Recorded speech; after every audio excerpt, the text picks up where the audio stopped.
Наш эфир продолжает брифинг по отопительному сезону. Узнаем о текущей обстановке в республике. Предлагаем послушать. Здравствуйте, Виталий Семенович. Расскажите, пожалуйста, об отопительном сезоне. Подготовка к отопительному сезону на предприятии ГУП ЖКХ Республики Саха-Якутия, она проводилась в штатном режиме. Сразу после окончания отопительного сезона мы уже начали процедуру ремонтной кампании. И к августу месяца у нас уже практически исполнение ремонтной программы составило 100%. Отопительный сезон у нас традиционно начался в Балайковском районе 8 августа. Ну и дальше северные районы у нас, значит, в течение августа месяца полностью все запустились. В сентябре у нас с 6 сентября отопительный сезон начался в Заречной группе улусов, в Центральной, Вилюйской. И последними у нас запустился Алекминский район 11 сентября. Все котельные у нас, значит, работают в штатном режиме. И отопительный сезон начался в соответствии с температурой наружного воздуха и по распоряжению глав районов. Поэтому отопительный сезон проходит в штатном режиме. Значит, сбоев по теплоснабжению, водоснабжению нету. Продолжается у нас навигационный период. Мы доставляем топливно-энергетические ресурсы до наших районов. На сегодняшний день из общего объема, который составляет 445 тысяч тонн топлива, у нас на сегодняшний день до пунктов назначения доставлено порядка 80 тонн. На особом контроле у нас это северные районы, река Индигирка, куда доставляется топливо в Абыйский, Валайковский район, и, значит, на двух реках Колыма и Яна, куда у нас топливо доставляется, значит, во все колымские группы улусов. Среднеколымский полностью доставлен, и сейчас на 90% доставлено топливо в Нижний Колымский район. По реке Яна у нас доставляется топливо в Верхоянский район до поселка Усть-Куйга, где потом в период автозимника мы машинами будем доставлять до Верхоянского района. Спасибо. Это был брифинг по отопительному сезону, а мы продолжаем.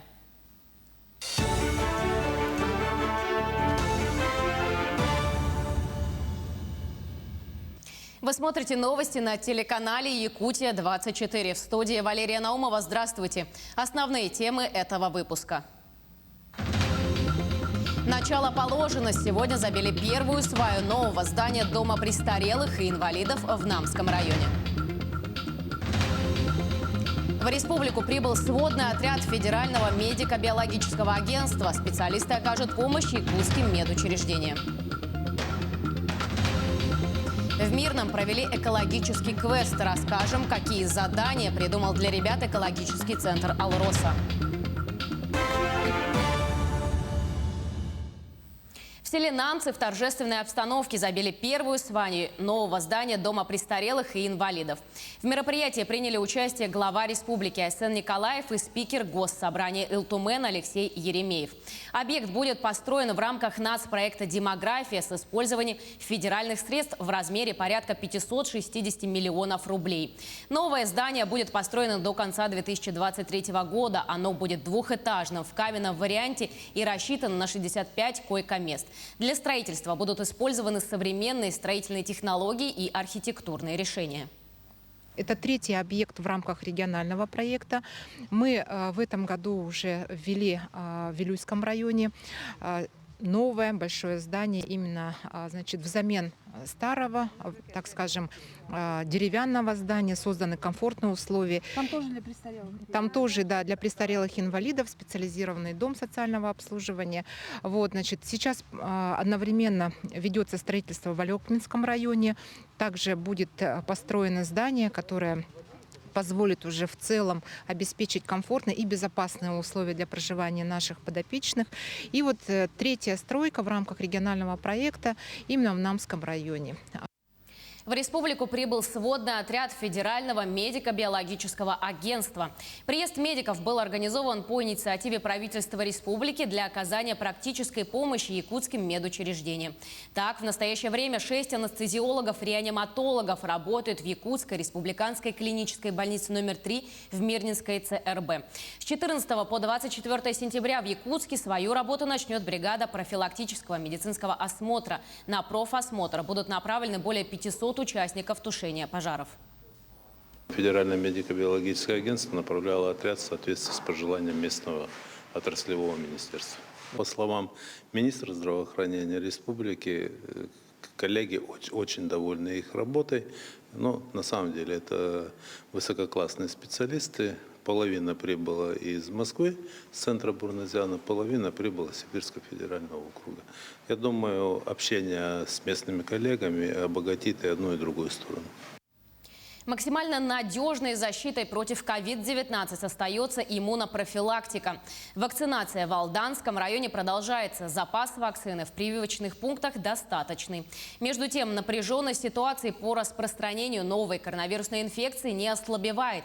Ежедневно выявляется несколько случаев заражения. Это связано как с массовым возвращением граждан из отпусков и началом учебного года, так и с недостаточным соблюдением противоэпидемических мер. Сегодня в группе риска оказываются не только граждане пожилого возраста и люди, страдающие хроническими заболеваниями, но также дети и молодежь. Специалисты отмечают нетипичное течение заболевания в ряде случаев, что свидетельствует о распространении новых штаммов коронавирусной инфекции. На сегодняшний день на амбулаторном лечении находится 203 человека, в том числе 37 детей. В инфекционном отделении находится 39 человек, в том числе 2 ребенка. 2 находятся человека в тяжелом состоянии, 1 на неинвазивной вентиляции легких.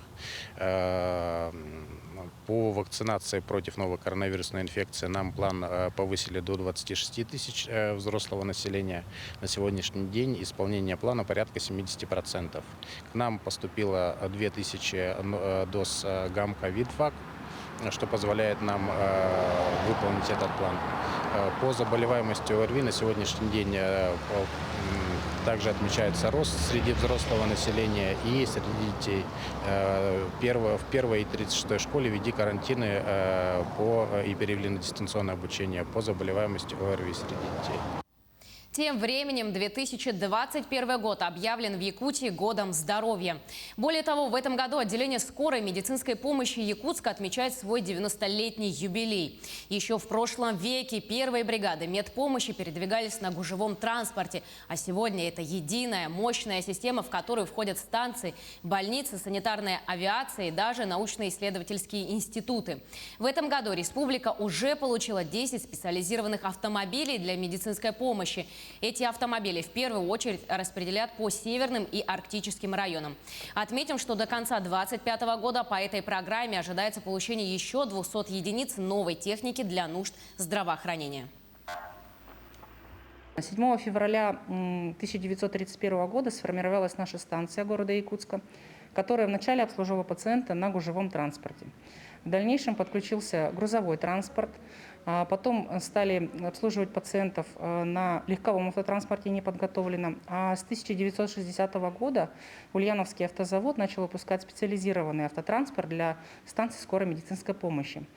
Сейчас у нас имеется все современное оборудование, машины, и мы машины обновляем раз в 3 года, поэтому мы ездим на самых современных автомобилях. К другим темам. 50 лесных пожаров продолжают действовать на территории республики. Из них тушат 15. Об этом на брифинге оперштаба сообщил первый зампред правительства региона Дмитрий Садовников. За последние сутки удалось локализовать 4 очага, 16 ликвидировано, обнаружено еще 3 возгорания.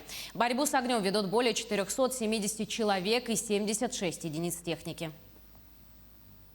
Для тушения лесных пожаров, мониторинга обстановки и передислокации личного состава на территории республики за сутки привлекались 9 воздушных судов.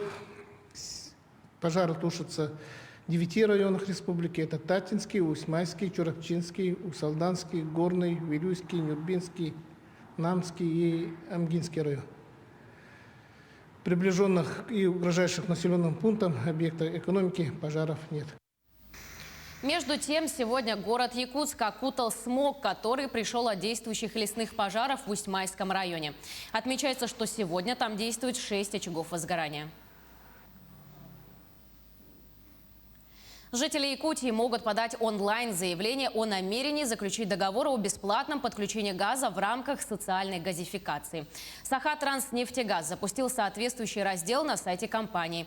Там будущий заявитель сможет подробно ознакомиться с условиями и требованиями для участия в данной программе. Основным требованием является зарегистрированное право собственности на земельный участок и жилой дом. Также жители республики могут подать заявку на подключение в электронном формате через портал госуслуг. Напомню, что по поручению президента России до 2023 года планируется провести ускоренную догазификацию, то есть доведение газа до границы участка в уже газифицированных населенных пунктах. Это будет сделано за счет средств оператора, а не потребителя. Сохранить отсрочку от армии студентам творческих профессий при поступлении в вуз после колледжа предложила руководитель образовательного центра «Сириус» Елена Шмелева. На сегодняшний день при переходе на следующую ступень образования такая отсрочка теряется. Молодые люди призывного возраста, выбравшие для себя обучение творческой профессии, должны иметь возможность поступить в вуз без потери отсрочки от службы в армии, считает Шмелева. Соответствующая поправка, по ее мнению, могла бы начать действовать уже со следующего года. Предложение поддерживает и сама творческая молодежь, ведь год без интенсивной практики в своем направлении может губительно сказаться на навыках человека. Якутопторг с помощью судов, рефрижераторов Магдебург и Михаил Мальчиков в летнюю навигацию по рекам Синдигирского и Булунского районов перевезли около 700 тонн различной рыбы. За прошедшие дни выгрузка рыбы уже закончилась, и теперь, чтобы обратно везти сельхозпродукцию, завершается погрузка овощей и фруктов. Объемы завоза ежегодно утверждаются распоряжениями правительства республики, где предусматривается доставка 3 видами транспорта – водным в летнюю, автомобильным по автозимнику и авиационным. Сегодня загружено около 500 тонн овощей, предназначено для Узьянского, Верхоянского и Эвено-Бутантайского района. На теплоходы Михаил Мальчиков. И в последующем на днях по погоде посмотрим, будем уже грузиться Булунский и точнее Колымских районов групп Улусах. 20 учеников мирнинских школ стали участниками экологического квеста. В Мирном провели его впервые. Организаторы, сотрудники экологического центра «Алроса» придумали для ребят интересные задания. Подробности далее. Жир легче, чем мышцы. Так, у него ж мех еще, блин. Давайте 200 доставим. Какого веса может достигать северный олень и до какой глубины ныряет Атлантический морж? Вопросы не из простых. Радмир Суфиянов уже участвовал раньше в экологической и биологической олимпиаде. Ему нравится тема бережного отношения к окружающей среде. В будущем планирует поступать на экологический факультет. Считает, что в районе есть экологические проблемы. Свалки, загрязнение листьев, то есть загрязнение растительности города, то есть автомобильные газы. Хорошо, что заправка далеко от города, но также там рядом лес. Это ни туда, ни сюда как-то. Вырубка лесов очень плохо, убитие животных, браконьеров. Хорошо, что есть живые алмазы Якутии, потому что это хоть как-то спасает живую природу от браконьеров. Экологический квест для школьников организовали сотрудники экологического центра «Алроса». В качестве жюри пригласили комитет по охране природы. Участвовали более 20 учащихся из 4 школ. Первый этап квеста провели на улице. Школьники решали тесты, отвечали на вопросы. Каждое задание в своей локации. Всего их было 4. Но не все далось легко. Это, наверное, третий этап. Это был кроссворд. Там достаточно сложные вопросы были. Только на кроссворде было сложно. А так очень даже нормально. Там именно терминологию нужно было знать, тяжелую, и все. Игровая форма – лучший вариант обучения, считают экологи. И знания о глобальных проблемах экологии начинаются с малого.